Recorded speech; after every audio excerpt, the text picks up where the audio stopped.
it chapter by chapter, one bite at a time. So many adventures and mountains we can climb. Take it word for word, line by line, one bite at a time.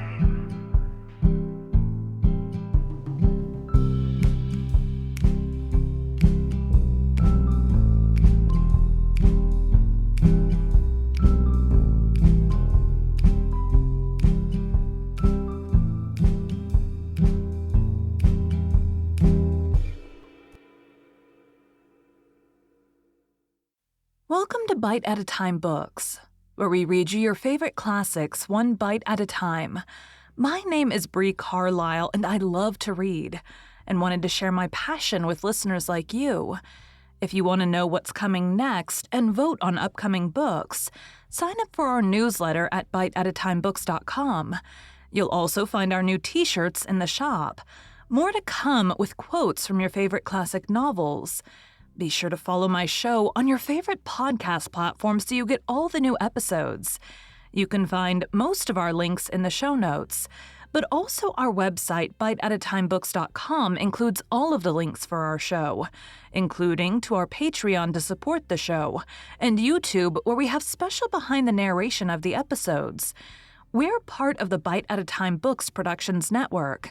If you'd also like to hear what inspired your favorite classic author to write their novels, and what was going on in the world at the time, check out Bite at a Time Books Behind the Story podcast, wherever you listen to podcasts. Today we'll be continuing Rainbow Valley by Lucy Maud Montgomery. Chapter 14. Mrs. Alec Davis Makes a Call. John Meredith walked slowly home. At first, he thought a little about Rosemary, but by the time he reached Rainbow Valley, he had forgotten all about her and was meditating on a point regarding German theology which Ellen had raised. He passed through Rainbow Valley and knew it not. The charm of Rainbow Valley had no potency against German theology. When he reached the manse, he went to his study and took down a bulky volume in order to see which had been right, he or Ellen. He remained immersed in its mazes until dawn, struck a new trail of speculation, and pursued it like a sleuth hound for the next week. Utterly lost to the world, his parish, and his family, he read day and night. He forgot to go to his meals when Una was not there to drag him to them. He never thought about Rosemary or Ellen again. Old Mrs. Marshall over harbor was very ill and sent for him, but the message lay unheeded on his desk and gathered dust. Mrs. Marshall recovered, but never forgave him. A young couple came to the manse to be married, and Mr. Meredith, with unbrushed hair in carpet slippers and faded dressing gown, married them. To be sure, he began by reading the funeral service to them, and got along as far as ashes to ashes and dust to dust before he vaguely suspected that something was wrong. "Dear me," he said absently, "that is strange. Very strange." The bride, who was very nervous, began to cry. The bridegroom, who was not in the least nervous, giggled. "Please, sir, I think you're burying us instead of marrying us," he said. "Excuse me," said Mr. Meredith.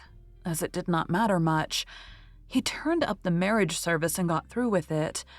But the bride never felt quite properly married for the rest of her life. He forgot his prayer meeting again. But that did not matter, for it was a wet night and nobody came. He might even have forgotten his Sunday service if it had not been for Mrs. Alec Davis. Aunt Martha came in on Saturday afternoon and told him that Mrs. Davis was in the parlor and wanted to see him. Mr. Meredith sighed. Mrs. Davis was the only woman in Glen St. Mary Church whom he positively detested. Unfortunately, she was also the richest, and his board of managers had warned Mr. Meredith against offending her.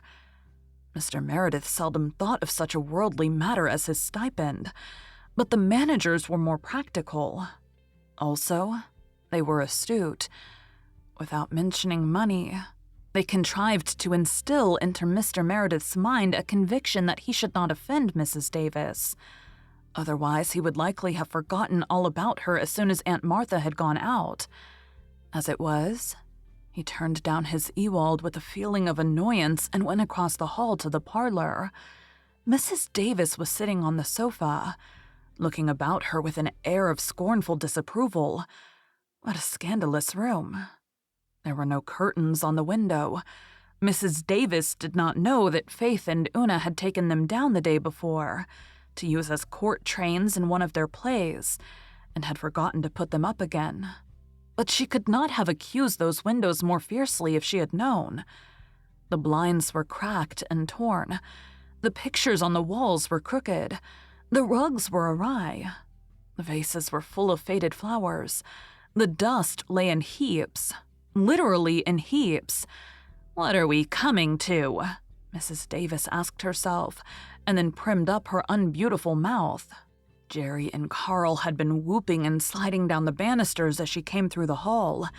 They did not see her and continued whooping and sliding, and Mrs. Davis was convinced they did it on purpose. Faith's pet rooster ambled through the hall, stood in the parlor doorway, and looked at her. Not liking her looks, he did not venture in. Mrs. Davis gave a scornful sniff. A pretty manse indeed, where roosters paraded the halls and stared people out of countenance. "Shoo there," commanded Mrs. Davis, poking her flounced, changeable silk parasol at him. Adam shooed. He was a wise rooster, and Mrs. Davis had wrung the necks of so many roosters with her own fair hands in the course of her 50 years that an air of the executioner seemed to hang around her. Adam scuttled through the hall as the minister came in. Mr. Meredith still wore slippers and dressing gown, and his dark hair still fell in uncared-for locks over his high brow. But he looked the gentleman he was, and Mrs. Alec Davis, in her silk dress and beplumed bonnet and kid gloves and gold chain, looked the vulgar, coarse-souled woman she was. Each felt the antagonism of the other's personality. Mr. Meredith shrank, but Mrs. Davis girded up her loins for the fray. She had come to the manse to propose a certain thing to the minister, and she meant to lose no time in proposing it. She was going to do him a favor, a great favor, and the sooner he was made aware of it, the better. She had been thinking about it all summer and had come to a decision at last. This was all that mattered, Mrs. Davis thought. When she decided a thing, it was decided. Nobody else had any say in the matter. That had always been her attitude. When she had made up her mind to marry Alec Davis, she had married him, and that was the end of it. Alec had never known how it happened. But what odds? So in this case, Mrs. Davis had arranged everything to her own satisfaction. Now it only remained to inform Mr. Meredith. "Will you please shut that door?" said Mrs. Davis, unprimming her mouth slightly to say it, but speaking with asperity. "I have something important to say, and I can't say it with that racket in the hall." Mr. Meredith shut the door meekly. Then he sat down before Mrs. Davis. He was not wholly aware of her yet. His mind was still wrestling with Ewald's arguments. Mrs. Davis sensed this detachment, and it annoyed her. "I've come to tell you, Mr. Meredith," she said aggressively, "that I have decided to adopt Una." "To adopt Una?" Mr. Meredith gazed at her blankly, not understanding in the least. "Yes, I've been thinking it over for some time. I've often thought of adopting a child since my husband's death, but it seems so hard to get a suitable one. It is very few children I would want to take into my home. I wouldn't think of taking a home child, some outcast of the slums in all probability, and there's hardly ever any other child to be got. One of the fishermen down at the harbor died last fall and left 6 youngsters. They tried to get me to take one, but I soon gave them to understand that I had no idea of adopting trash like that. Their grandfather stole a horse. Besides, they were all boys, and I wanted a girl. A quiet, obedient girl that I could train up to be a lady. Una will suit me exactly. She would be a nice little thing if she was properly looked after. So different from Faith. I would never dream of adopting Faith, but I'll take Una, and I'll give her a good home and upbringing, Mr. Meredith. And if she behaves herself, I'll leave her all my money when I die. Not one of my own relatives shall have a cent of it in any case. I'm determined on that. It was the idea of aggravating them that set me to thinking of adopting a child as much as anything in the first place. Una shall be well dressed and educated and trained, Mr. Meredith, and I shall give her music and painting lessons and treat her as if she was my own. Mr. Meredith was wide enough awake by this time. There was a faint flush in his pale cheek and a dangerous light in his fine dark eyes. Was this woman, whose vulgarity and consciousness of money oozed out of her at every pore, actually asking him to give her Una? His dear little wistful Una with Cecilia's own dark blue eyes. The child whom the dying mother had clasped to her heart after the other children had been led weeping from the room. Cecilia had clung to her baby until the gates of death had shut between them. She had looked over the little dark head to her husband. "Take good care of her, John," she had entreated. "She's so small and sensitive. The others can fight their way, but the world will hurt her. Oh, John, I don't know what you and she are going to do. You both need me so much. But keep her close to you. Keep her close to you." These had been almost her last words, except a few unforgettable ones for him alone. And it was this child whom Mrs. Davis had coolly announced her intention of taking from him.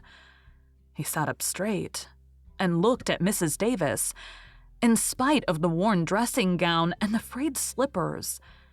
There was something about him that made Mrs. Davis feel a little of the old reverence for the cloth in which she had been brought up. After all, there was a certain divinity hedging a minister, even a poor, unworldly, abstracted one. "I thank you for your kind intentions, Mrs. Davis," said Mr. Meredith, with a gentle, final, quite awful courtesy, "but I cannot give you my child."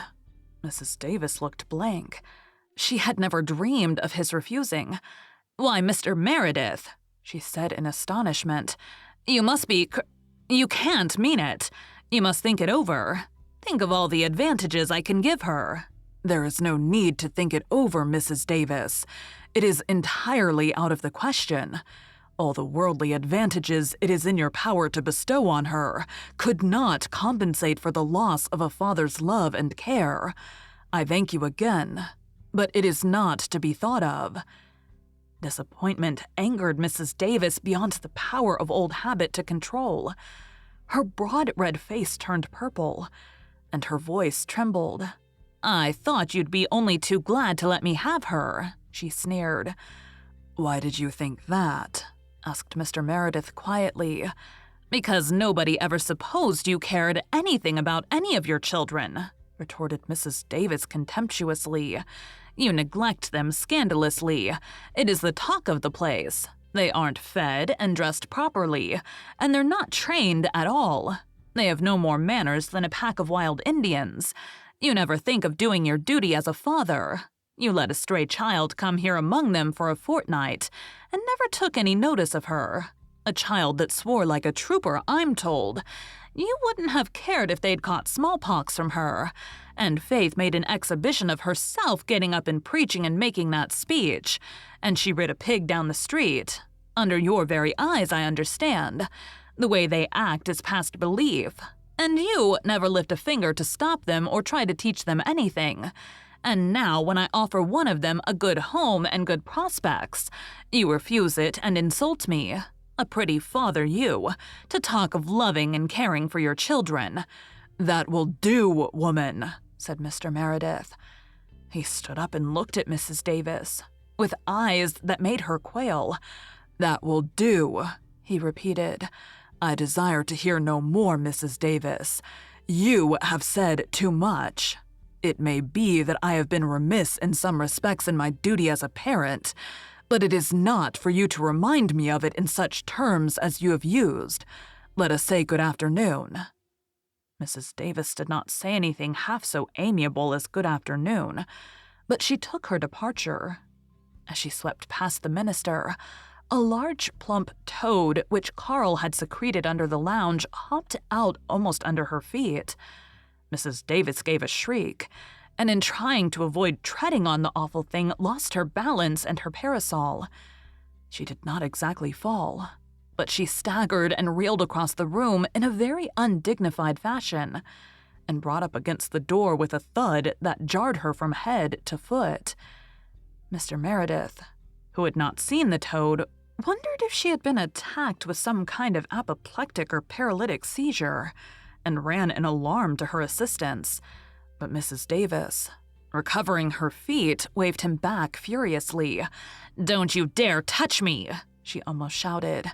"This is some more of your children's doings, I suppose. This is no fit place for a decent woman. Give me my umbrella and let me go. I'll never darken the doors of your manse or your church again." Mr. Meredith picked up the gorgeous parasol meekly enough and gave it to her. Mrs. Davis seized it and marched out. Jerry and Carl had given up banister sliding and were sitting on the edge of the veranda with Faith. Unfortunately, all three were singing at the tops of their healthy young voices, "There'll be a hot time in the old town tonight." Mrs. Davis believed the song was meant for her and her only. She stopped and shook her parasol at them. "Your father is a fool," she said, "and you are three young varmints that ought to be whipped within an inch of your lives." "He isn't," cried Faith. "We're not," cried the boys. But Mrs. Davis was gone. "Goodness, isn't she mad?" said Jerry. "And what is a varmint, anyhow?" John Meredith paced up and down the parlor for a few minutes. Then he went back to his study and sat down. But he did not return to his German theology. He was too grievously disturbed for that. Mrs. Davis had wakened him up with a vengeance. Was he such a remiss, careless father as she had accused him of being? Had he so scandalously neglected the bodily and spiritual warfare of the 4 little motherless creatures dependent on him?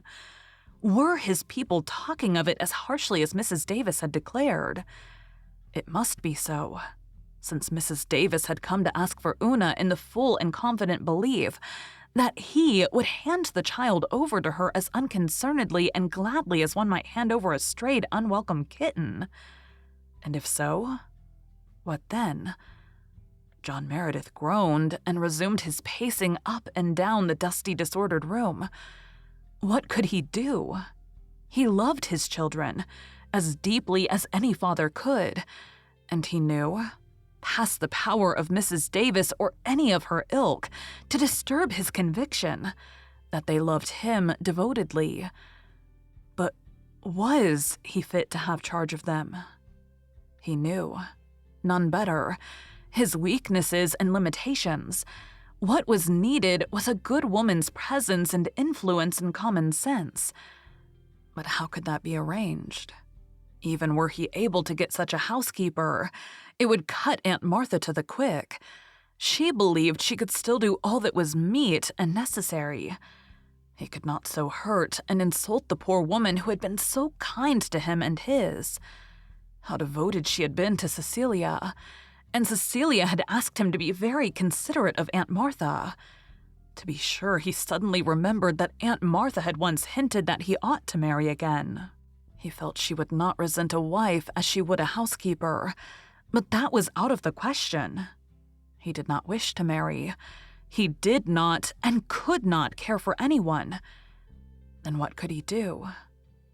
It suddenly occurred to him that he would go over to Ingleside and talk over his difficulties with Mrs. Blythe.